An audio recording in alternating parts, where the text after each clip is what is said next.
V hľadisku kinosály Handlovského domu kultúry sa v stredu 15. novembra vystriedali deti základných škôl z mesta i okolitých dedín. Tento rok sme sa rozhodli influencerku zavolať kvôli tomu, že je to veľmi zaujímavá téma.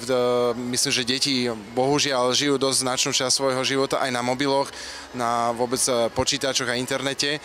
A toto je zrovna influencer, ktorý si myslím, že je veľmi vhodný pre deti, pretože naozaj je veľmi motivačná a je naozaj, myslím si, ako aj ona povedala, eticky správna. Na influencerku Ľubku Kováčik sa deti veľmi tešili. Postava malého chlapca Miloška, ktorého Ľubka vo svojich videách hrá, je na sociálnych sieťach obľúbená.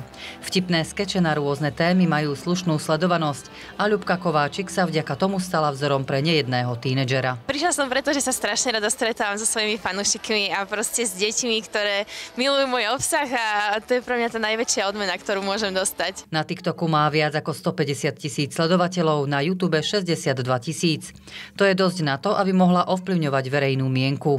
No pre decka je určite dobré, aby mali vzory. Neviem, či také vzory ako som ja. Ja akože považujem sa za dosť etického, čestného človeka, takže dúfam, že som dobrý vzor. Ja som mala za vzor paradoxne moju maminu, ktorá je strašne pracovitá a neskutočne taká húževná do projektov a vlastne keď ona si niečo dá do hlavy, tak to vlastne vždycky dokáže a je to obdivuhodné.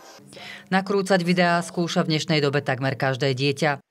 V recepte na sledovanosť od influencerky Ľubky nájdete okrem technického zázemia aj dobrú mentálnu výbavu. Influencer musí mať kreatívnu myseľ, lebo bez toho to nejde.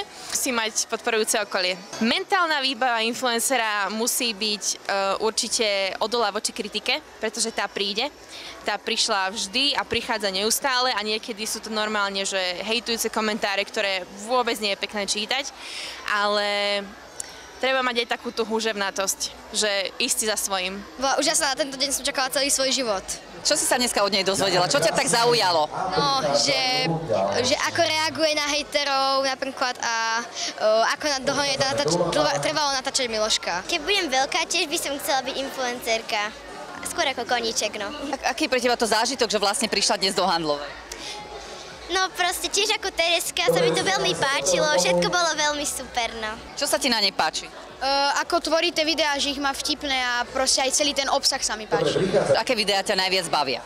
Väčšinou s Miloškom, lebo tie sú podľa mňa také najviac vtipné a úderné.